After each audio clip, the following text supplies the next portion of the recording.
জানেন কি তোরা বলিস? হ্যাঁ, কি করে পড়েছিলিস আল্লাহ জানে। হ্যাঁ, আরে আল্লাহ তো সবই জানে। আল্লাহ কোরআনটা পাঠালেন কেন?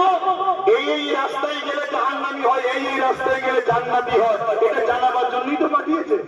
এক কথা বুঝে আসছে না? হ্যাঁ, আমার নবী পাক সাল্লাল্লাহু আলাইহি সাল্লাম তিনি কি বলে যায় না যে অমুক অমুক জান্নাতি অমুক অমুক জাহান্নামী বলেছে না? বলেন। হ্যাঁ, লড়াইয়ের ময়দানে ব্যক্তি লড়াই করছে ইসলামের পক্ষে দাঁড়িয়ে, ইসলামের পক্ষে দাঁড়িয়ে রাসূল বললেন ওর মরণটা হারাম অবস্থায় হবে, ও জাহান্নামে যাবে। পরে সাহাবারা দেখছে নবীর কথা ঘটে গেল, সে একটা হাতে আঘাত হয়েছিল, নিজের অস্ত্র দিয়ে নিজেকে আঘাত করে হারাম মোহ হয়ে জাহান্নামে চলে গেল। নবী বলেছে না বলেন? নবী জানে না জানে না?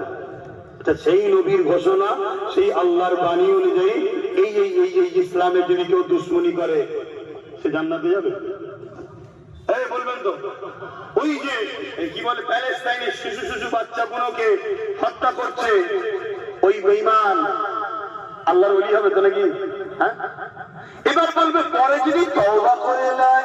আরে ফতোয়াটা বুঝিস না? ফতোয়া তো মুক্তাদায়ে হাল অনুযায়ী হয়, পেটের অবস্থায় ফতোয়া হয়। এখন কুফরি করেছে এখন ফতোয়া, কাল কলেমা রদ্দ কবুল করলে ফতোয়া তো নয়। কুফরি করলে ফতোয়া, কুফরি যদি সে বলে আমি কুফরি থেকে তওবা করলাম, তার জন্য তার ফতোয়া না। কথা বুঝে আসছে না? আজকে কেউ খুন করেছে না, ওকে শাস্তি দিও না, কাল